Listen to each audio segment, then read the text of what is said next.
Hello, wonderful humans of Earth. I am Jimmy Tripp, also known as BRAINWAVE, or BRAINWAVE, also known as Jimmy Tripp. And this is episode 4 of the TakeATripp Podcast. Today's topic's going to be, well, a little bit pseudo-science-y. It's going to sound a little bit like hippie jargon. I don't like Big Brother getting into my business, you dig? Or counterculture, far-out, gnarly stuff.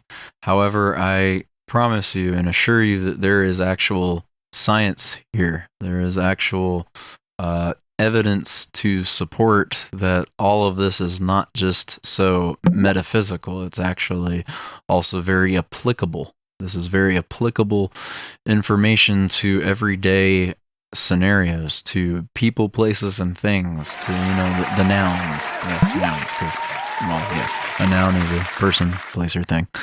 I paid attention. I paid attention in school when I was growing up. All right, so anyway, yes. I'm going to be talking about what I would consider our 8 elements of just, everything being reality. 8 elements that can explain reality, at least in a very basic, brief summary kind of way. I know that obviously it gets far more complex than this. There's obviously way more than just this to describe things in reality. But for the general understanding of our 5 senses, like when it comes to like smell, taste, touch, and just like sight and hearing, these can kind of break down and explain that, I feel like. So it can also possibly explain the 6th sense that many people describe or speak about as well. And even like things that overlap, like synesthesia. So yes, these elements are, and Nikolai Tesla has coined things like this, like frequency, vibration, and energy. But also, we've also heard it said before, time and space. Time and space, we've heard that said before as well. So I believe that these elements, these 8 elements, are frequency, vibration, energy, volume or amplitude, tone or shape, space or distance, time, and language or wording or phrasing. So I'm going to try my best here to not come off sounding like a total maniac that has lost his mind entirely when breaking these down and elaborating and explaining these to you. Frequency. What is frequency? All frequency is pitch or key. So it's tuning. It's like tuning an instrument. When you're tuning an instrument like a guitar or a piano, for example, what is happening is you are tuning the strings, you're tuning the notes, you're tuning the keys to be in a particular tuning of your liking. Perhaps it's the tuning of the song that you're going for. I know the standard tuning is it 4 3 0? Or no, hold on. I would have to look that up really quickly on Google so I do not misinform you. I think it's actually 440 is the standard. 440 hertz versus 432. Okay, yes. 440. Most of the music that you listen to is tuned to 440 hertz frequency. 432 hertz frequency is considered to be, the spiritual, the divine frequency for music, or for anything, for all sound, for all notes, for all key. There's some science actually to back that up. But it's not 100% necessary that you just start tuning all of your music that you make to 432 hertz. If it helps you feel better, go for it.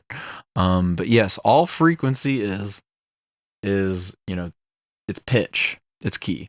Vibration. What is vibration? Vibration is anytime you feel It's your sense of feeling or touch. So like when I bang this chair really quickly like this, that's a vibration. There was a vibration that was emitted from that chair. When your stomach makes a weird sound that's telling you that you're hungry, or telling you that you're constipated, or telling you that your stomach's upset, or like you ate too much food, it makes that weird little kind of sound. That is vibration.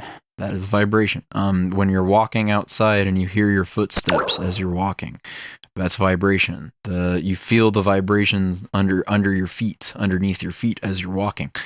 When you close a door, or when you open a door, it's vibration. When you run into a wall on accident, that's a painful vibration, but it's a vibration. When I had my car crash in 2020, it was not a great vibration, but that was a vibration. That was vibration. All of that was vibration. So that's vibration. Energy. What is energy? So if we're talking about energy on an outside, like environmental level, I believe that energy is just, the difference between more or less sunlight, or more or less humidity, more or less, heat. When you're in winter, or when you're in, a rainstorm or something, or it's snowing, or if it's a colder month, it would make sense why people feel something like a seasonal affective disorder or some kind of seasonal depression. It makes a whole lot of sense from a nature perspective, because energy changes in seasons. So when you have winter, or if it's just raining, or it's just colder outside, there's less energy. There's just less energy. When it's sunny and it's summer, or like spring, you have to worry about sunburns and like putting sunscreen on, at least if you're me. That's energy. You just have more energy. There's more energy outside happening, warming up the planet, etc., etc. Energy comes from sunlight. Energy comes from light. With the absence of light, there's less energy. If you want to look at energy on a human level, all you have to really think about here is it's like a battery. It's like a battery level. It can be like a battery level for a planet just as much as it can be a battery level for a human being, or for any living creature, any living animal. So everyone has that battery, that energy level, that battery that says, okay, I feel like I'm on 99% right now, or close to 100. Oh, but now I feel like I'm at 30%, or like 20%, or like 10%, or like, oh no, I reached 1%. I feel almost dead. Like when that whole dead inside quote and like feeling, you got to be paying attention to your energy level. This goes way, way beyond and gets way more applicable than just hippie stuff, weird hippie stuff, like gnarly, just out there counterculture stuff, psychedelic stuff. It's way, way, way more than what people think it is. Energy is just real. It's applicable. It's when you're tired, you have low energy. When you're exhausted, you have low energy. When you feel, elated, or you feel nirvana, or you just feel like you're actually feeling okay a particular day, or you feel like you can function a particular day, you feel like you can go out and get more done in a day, you have a higher energy level, you have more energy. So best thing to do, obviously, when you have low energy is to rest, practice self-care. I know that's not very encouraged in our culture, especially when we're treated to function as, or conditioned and programmed to function as if we were computers or machines that can, work at that kind of an effective and fast and efficient rate, which obviously, if you're a human being that really is thinking about it, that's irrational, unrealistic, and implausible, and can never happen for a human being, because human beings have limits. Human beings get tired. Human beings need self-care. So yes, when your energy's low, obviously work on your energy. Get that energy back up by doing the things, pursuing the passions that increase and recharge the battery. Obviously, there's healthier ways to do this than others. Some people would say something like caffeine or other drugs, like stimulants, is a good way to do this. Yes and no. Just be careful with it, obviously.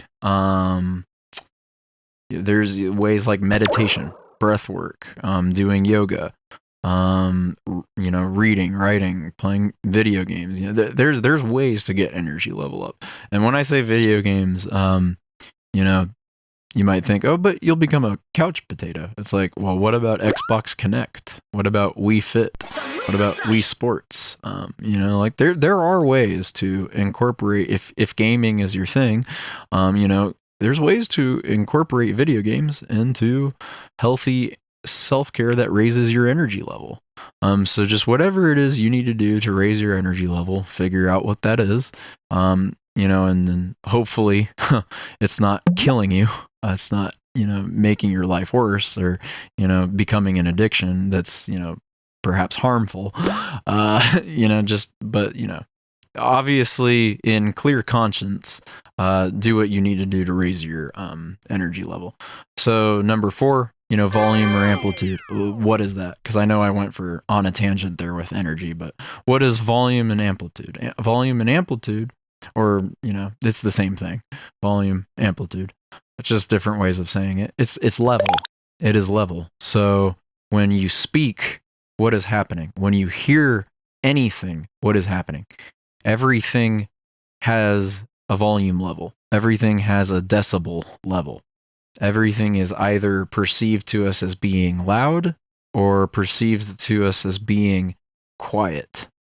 When we feel like there is an absence of sound, there is a low volume level. There's a silence, just a dead silence.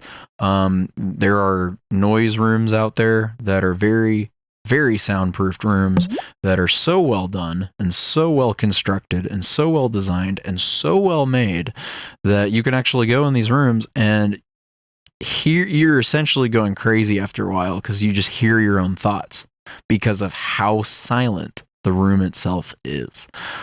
Yes, these rooms exist. If you're looking for a naturally induced, desensitizing, like sensory deprivation type of experience, these kinds of things are the way to go. I don't know how expensive they are, though. And it's definitely certainly more sustainable and healthier than substance use. Let's see. Volume and amplitude. Yes, when you're talking, when you talk at a conversation level like this, like, hi, how are you doing today? That's a lower amplitude or volume. When you whisper like this, hi, my name is Jimmy Tripp, also known as BRAINWAVE, or BRAINWAVE, also known as Jimmy Tripp. I know that was kind of a loud whisper there, but that is a quieter amplitude or volume. When you shout like this, what's going on? Whoa, loud, loud, loud. That is, I tried my hardest to do that away from the mic. That's a loud volume level. That's a loud amplitude, or that's considered to us as being loud. That's volume. That's amplitude. Again, very applicable, level. So, number 5, tone or shape. That is the characteristic, the shape, the tone of the sound itself. So when you hear any kind of audio, whether it's an instrument, whether it's somebody's voice, this is why everyone's vocal cords, everyone's voice, the voice box, it's never the same from person to person. You'll meet people that have like a naturally just honkier tone, I guess, to their voice, and there's nothing wrong with that. You'll meet other people that have like a naturally just more monotone to their voice. There's nothing wrong with that. You'll meet people that sound incredibly enthusiastic in their tone. A lot of this can also have to do with frequency, pitch, key. A lot of this can also do with vibration, the feeling when you feel vocal cords, or feel the voice box, sorry. It can do with energy level. It can do with the volume that someone is speaking at. So as you can see, there's a pattern here. These overlap. These start to overlap. You can't have one without the other. So tone and shape, I think tone and shape does overlap a whole lot with frequency, because if all frequency is notes or key or pitch, then when you have when you hear a certain tone of voice of someone, perhaps it comes with either a lower pitch or lower key when they're talking, or perhaps it comes with a higher pitch or a higher key when they're talking. It can be the difference between, "Hi, how are you today? My name's Jimmy Tripp, also known as BRAINWAVE, or BRAINWAVE, also known as Jimmy Tripp." Or it can be the difference between, "Hi, I'm Jimmy Tripp, also known as BRAINWAVE, or BRAINWAVE, also known as Jimmy Tripp." So seriously, tone and frequency, they overlap a lot, I believe. And your energy level can even determine how different your frequency of your voice or your tone and shape of your voice sounds from day to day. Yes. If you are struggling with depression, which is a very, very real thing, we cannot deny that. If you struggle with something like depression, there may be days where your tone or shape of your voice sounds different than the day where you feel like you just feel more energy. And you feel like a higher frequency even to your voice.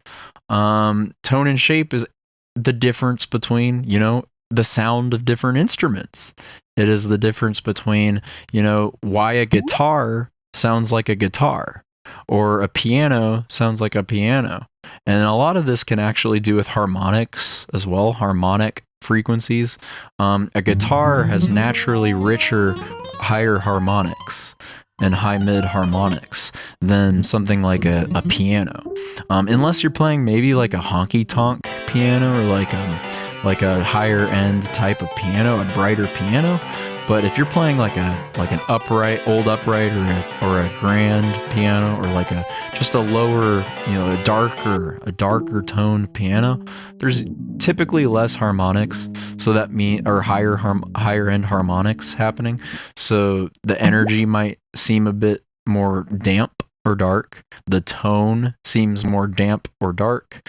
The frequencies in the higher harmonics happening are not as present as they would be with something like a brighter piano sound, or an electric piano even, or a synthesizer, or a guitar, or a brass instrument. Brass instruments are very well known for having higher harmonics. They just have higher harmonic frequencies happening that you probably wouldn't otherwise see in something like, let's say, a woodwind instrument like a clarinet. A clarinet, it may have some higher end harmonics for sure, so you get that nice breathy, airy wind effect happening, the breath, but the tone, the overall fundamental frequency, that tone itself, it seems for the most part to be a bit darker in tone and in shape. So that is all that, tone and shape is. Tone and shape can even be the difference if you're looking at this from a synthesis perspective. If you're a music producer or a sound designer like I am, you probably look at this like, oscillators. You look at this in terms of oscillators on a synthesizer.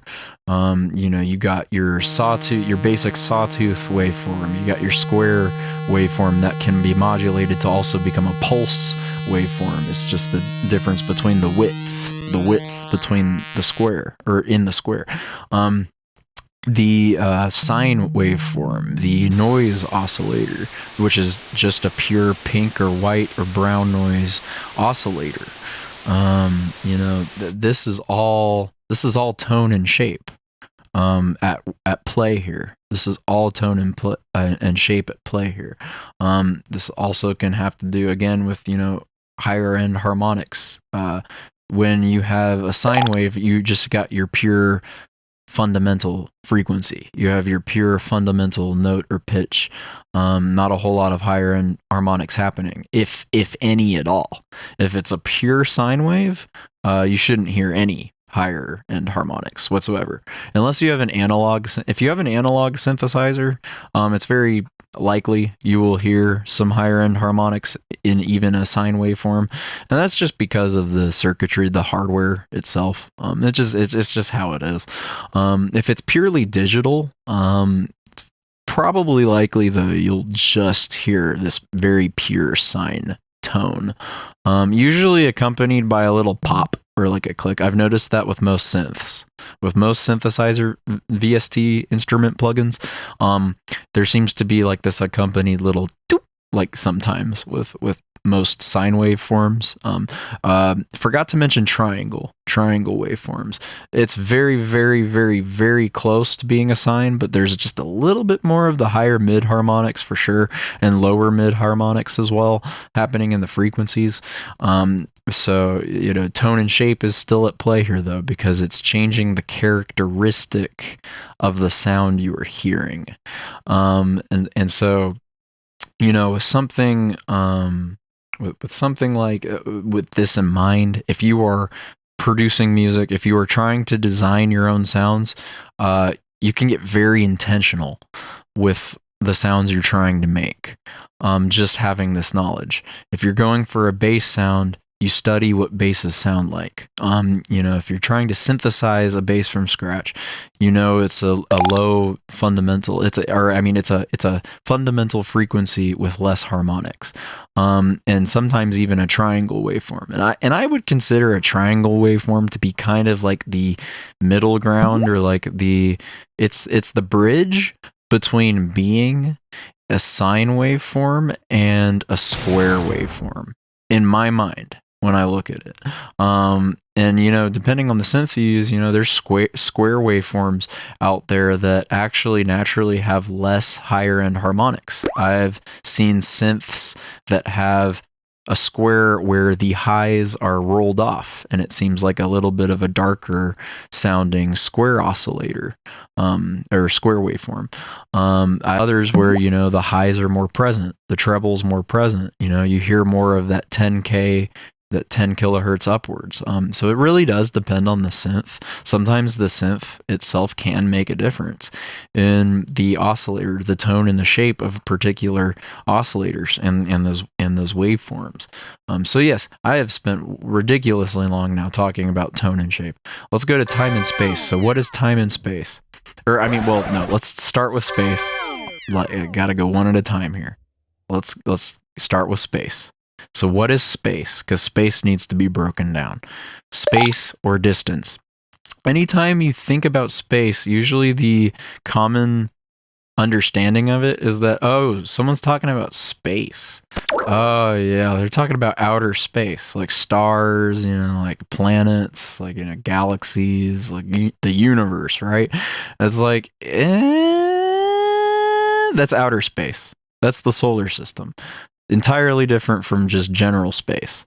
If we ever do use that argument, we have to consider the idea that we're always in outer space at all times, even on planet Earth. Planet Earth is just the illusion or the hallucination or the simulation of the idea that we ever left outer space to begin with. You can kind of look at it like we're actually on a spaceship and we're just like traveling through space. Earth is just the spaceship, essentially, or the vehicle. It's the car, it's the rocket is traveling. And so space, all space is distance. All space is boundaries. Space is what you would define as being like, okay, this is a box, like its dimensions, its proportions. This is a box. I know this is a box that I see in front of me, like a cardboard box. Like I used to work at Amazon, and I also used to work at Southtree, which is another place where I used to design or create boxes. I didn't design the boxes; someone else did. I created the boxes, or I would take the cardboard and then form the boxes. But I'm digressing here, obviously. Seeing a cardboard box in front of my face tells me that it's a cardboard box. I see the corners that make it in my mind. I tell myself that is a square. That is the shape of a square. A square is space being allocated in a way, boundaries of space, or distance between corners or objects being allocated in a way that form different shapes. So, a square can be space. A circle can be space. Triangle can be space, like boundaries defining space. When we have a house is a living space.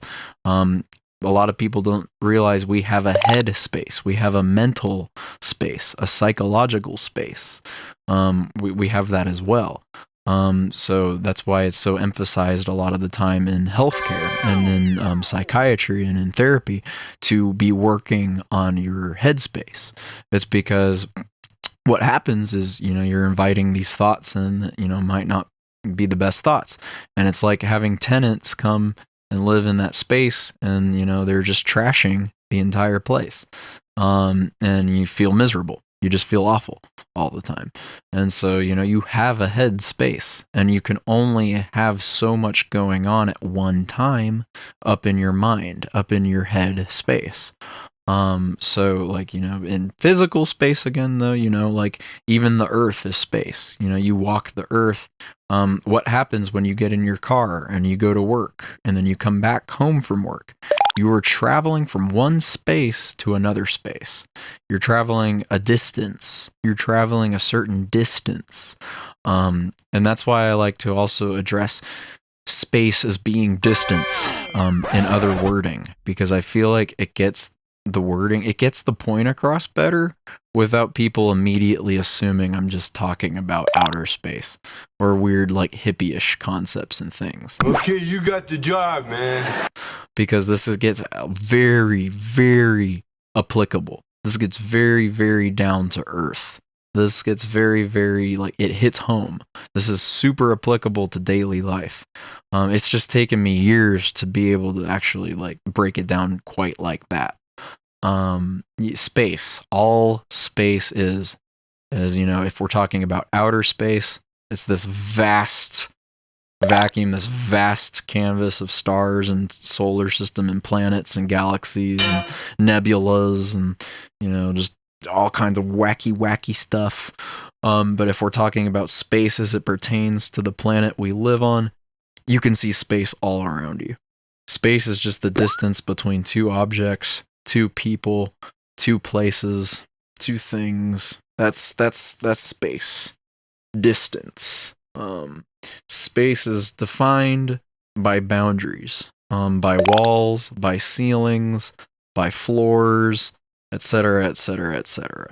By trees, by mountains. If you think about it, trees and mountains and rocks were the original walls and ceilings and parts of, and earth was in soil. The earth's soil and ground and dirt and grass was the original floor. Before we had, floors like made of hard wood or like stone or like cement or, walls made of drywall or like ceilings, made like in the same way or like the types of stuff. Like I don't know. I don't know how to build a house. Okay, you got the job, man. So I don't know all the materials that go into building a house. I have a stepdad that does construction for a living. He would know all this way better than I would. And then I used to do a little bit of home remodeling with an old friend from childhood and his dad. So like they would all understand all that way better than I could ever break it down. Okay, so yes. Next, time. Yes, time is different from space. We always say time and space, man. Or we always hear time and space. Like everything's time and space, man. Or like it doesn't exist.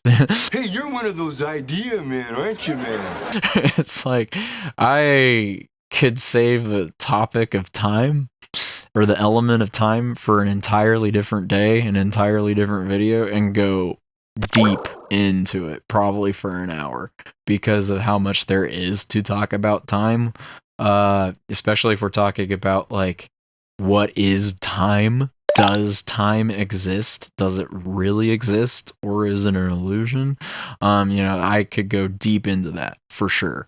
But time, if we're talking about what is time, time is how long or how short it takes for any event to take place. And I'm just talking about like event, like history events, or like, I'm talking about anything. Consider anything as event. Speech is an event. So between, let's say I say this sentence, hello, I am BRAINWAVE. Time determines at which points, time and space working together determine how long it takes for you to hear the word hi and then hear the word BRAINWAVE at the end of the sentence. Space determines everything between the words, every word in between, every part of the sentence in between. And then time is just how long or how short it takes for all the words to be said. Because I could say it like, hi, I'm BRAINWAVE. And you would say that is a very fast time or tempo or beats per minute, BPM even, if you're looking at it from like a music production perspective or composition perspective, musician perspective. Or I could say it like, hi, I'm BRAINWAVE. I could say it like that. I could say it really slowly. And that would still just be time being stretched out. That would be time being slower. There would be more pause. There would be more space, more distance between the words that are being said. So, that's an example of time and space working together. If you want to understand, like an arrangement in music, understand time and space. Because, call and response, it's a certain style of arrangement in most electronic dance music, like any genre, subgenre of electronic dance music. You see it commonly happen where it's like, you hear this dubstep track, for example, right? None of the sounds in that dubstep track, I mean, if you're listening to something probably like Skrillex, none of the sounds are overlapping. None of those bass sounds are overlapping. They're taking turns, like in a conversation. It's a conversation. Hans Zimmer even says music is like a conversation. The notes are taking turns talking to one another, and the instruments themselves, the sounds, are all taking turns talking to one another. So call and response is a very common technique used here for that. It's time and space at work. It's space between each sound playing at different points in time. That's call and response in a nutshell. It's the space between sounds being played at different points in time in the arrangement or in the song itself. And if you work on call and response, it usually leads to a better mixdown as well. If you're trying to go for a very loud mixdown, get your call and response right, get your time and space right with the sounds. Suddenly, what you have is a louder mixdown. Louder mixdown leads to a louder master. So if what you're going for is loudness, that's a good way to approach it. Time can be explained through schedules. We create schedules. We create routines. We create calendars. We have clocks, both analog or digital. And this tells us that there is time in a day.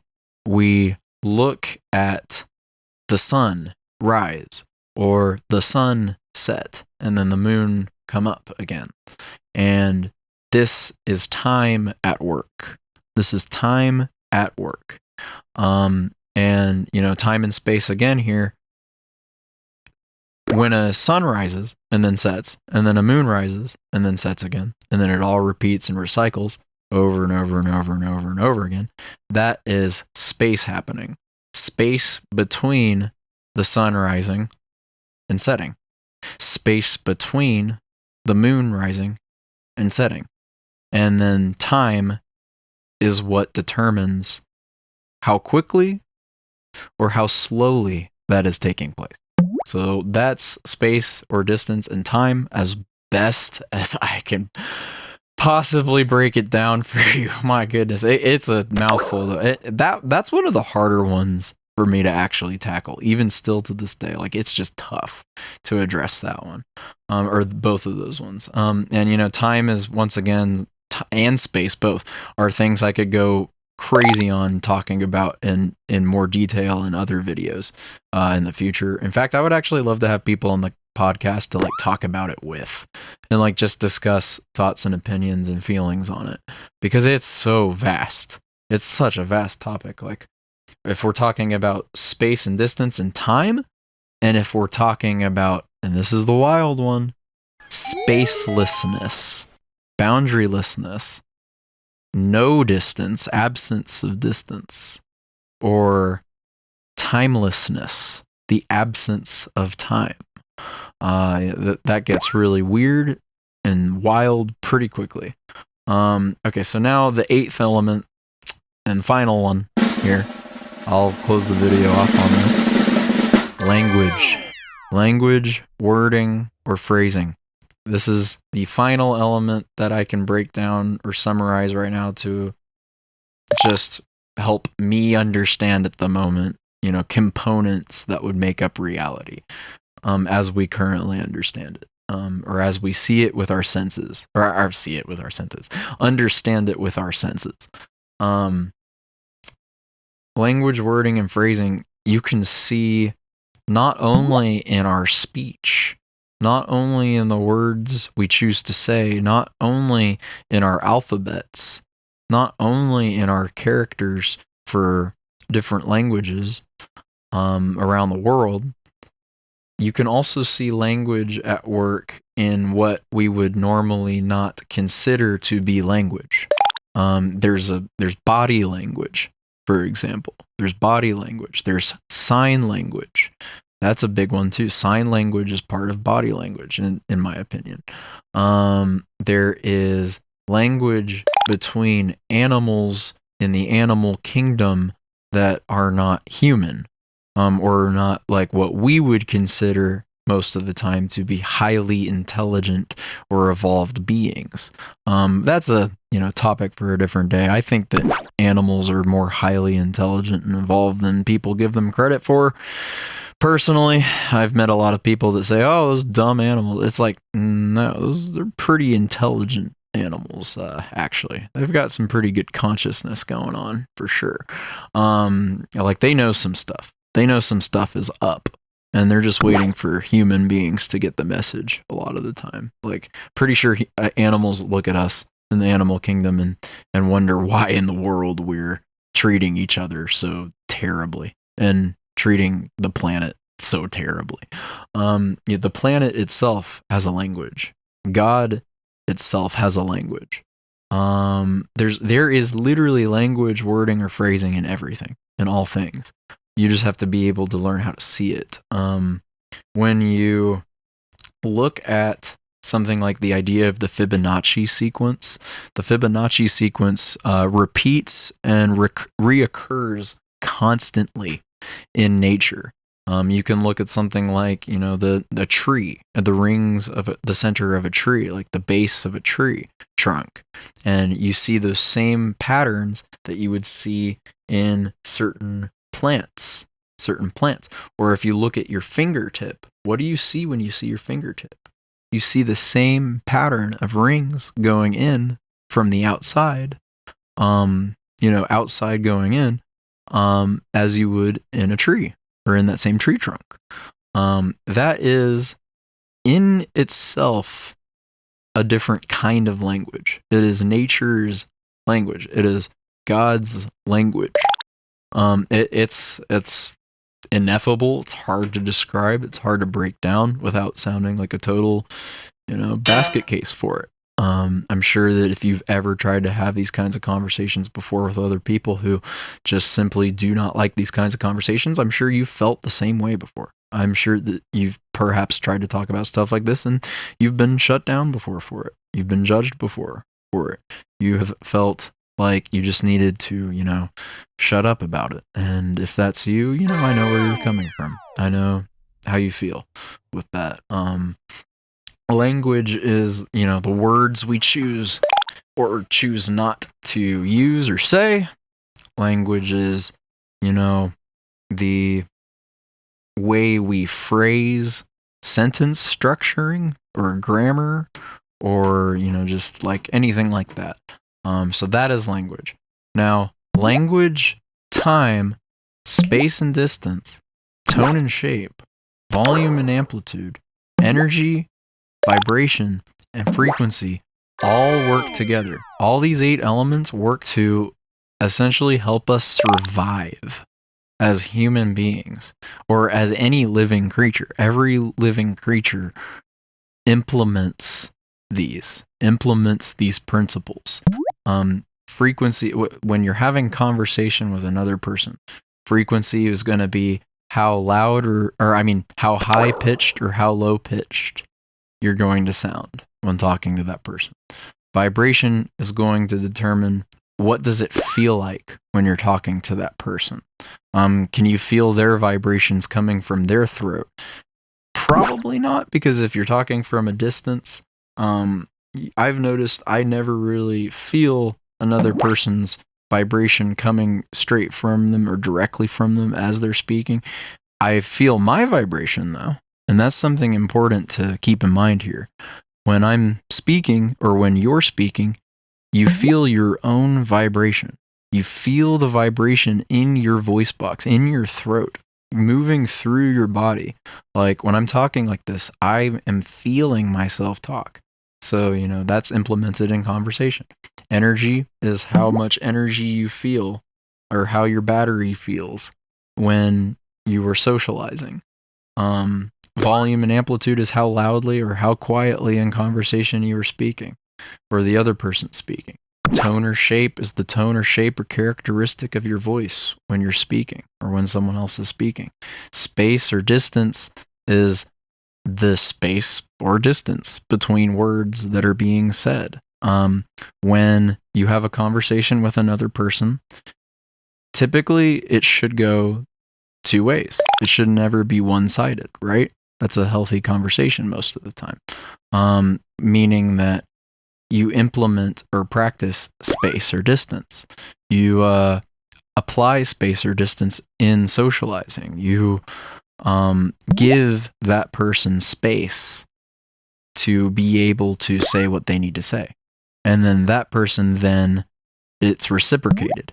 Then that person gives you space to say what you need to say. So it's incredible, actually. Like, that's space and distance in conversation and socializing. Time is how long it takes in conversation or in socializing for the next words to be said, which then gets to, language, which is the words or the phrasing, and what exactly is, being said. So yes, you see all 8 of these implemented in not only socializing and conversation in very practical settings throughout life with others, but you also see these all practiced and implemented in music. If you produce music, yes, it really helps to look at music like it is a conversation, like it's socializing. If you can look at music like it's socializing, it really helps. If you can look at socializing like it's music, it really helps. And this just helps the autistic, neurodivergent, the spectrum brain in me. This helps me to break it down like this. Because I'm mostly saying this, if you get something out of this, that's obviously great. That was the intention. I was hoping this could help you as you've listened to this today. But this really helps me more than anything else. Just to say all this like this, and if I listen back to this later and I find some value in it, it's because I needed to hear these words. I desperately needed to hear these words, because that's one of my big struggles. One of my big struggles is, that's socializing. And, if we're talking about socializing in the sense of text, in the sense of writing, rather than speaking verbally, like human speaking,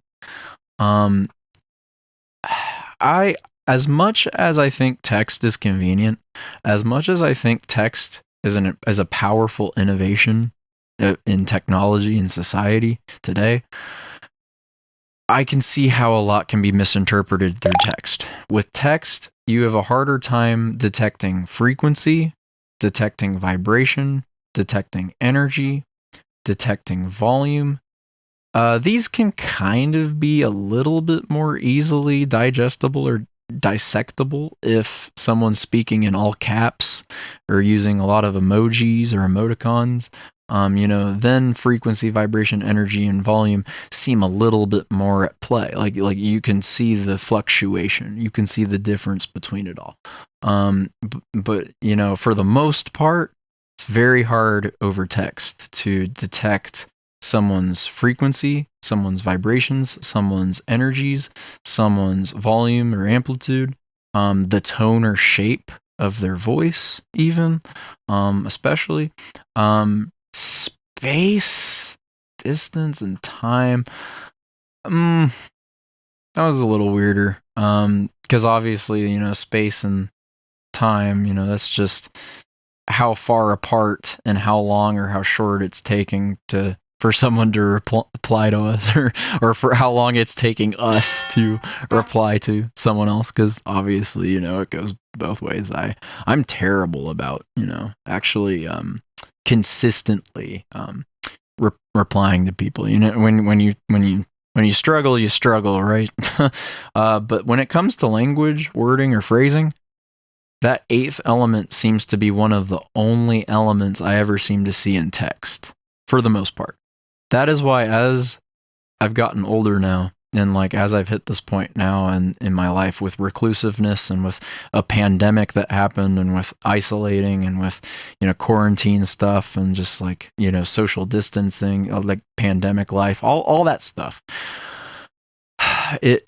I have found value now. I've seen a whole lot more value now in human interaction, in flesh interaction, in skin to skin contact, in hugs, in kisses, in handshakes, in pats on the back, and talking to people in front of them, in the flesh and bone and in person. Or even over, sometimes a video call. Video calls can help too. But when it comes to text now, that eighth component, that eighth element seems to be one of the only ones I ever seem to pick up on now. And it's gotten kind of sad, I will say, in that regard. It's I can see language, obviously. I can see phrasing. I can see wording, because that's all you really see when it comes to text, or writing in general. But there's nothing wrong, again, with text or writing, just as long as the message that is being conveyed is being very specifically conveyed. It's just there is a little bit more room opened up for, misunderstanding or misinterpretation or misunderstanding or miscommunication and just, yeah. So, while it can be an effective way of socializing when there's no other alternatives, it is, I would dare say, it is not the most end-all be-all effective form of communication. If you are nonverbal, if you're someone who's nonverbal, this is a very powerful tool. The innovation with technology for text and being able to text through social media is powerful. That is how Stephen Hawking himself was able to talk to people. That's how he was able to communicate to people what he was trying to say. Highly, highly intelligent man. I would dare say the most intelligent man of my lifetime. So seriously, gone too soon. Gone too soon. The good ones always are. So anyway, yeah, no, that's just my whole spiel. That's my whole thingamabob for today. My whole lecture for today. My whole podcast episode for today. I know this kind of went long. It's almost an hour now. We're almost at 50 minutes. So yes, frequency, vibration, energy, volume or amplitude, tone or shape, space or distance, time, and language. Now, you will probably get something different out of this than I do. You will probably find a way to apply these principles or these elements to whatever it is that you do in your life. Let's say you're not a music producer like I am. Let's say what you're doing is something like art. or I mean like art in the sense of, because I think music is art too, but art in the sense of painting or drawing or animating or, you know, video editing, or you make collages, or you make crafts, or you make sculptures, or whatever it is you do. Or let's say you do a trade, you do construction, or you weld, or you're an electrician, or an engineer of a different kind, you know. Whatever it is you do, I want to say there is a way you can apply frequency, vibration, energy, volume and amplitude, tone and shape, space or distance, you know, time and language to whatever it is you do in your life. So yeah, with that, I hope you got something out of this. Hope it's helpful. Going on an hour now. So yes, if you made it all the way to the end, I congratulate you. You ought to have like something really delicious that you enjoy eating that aligns with your beliefs and with your diet. So yes. Peace.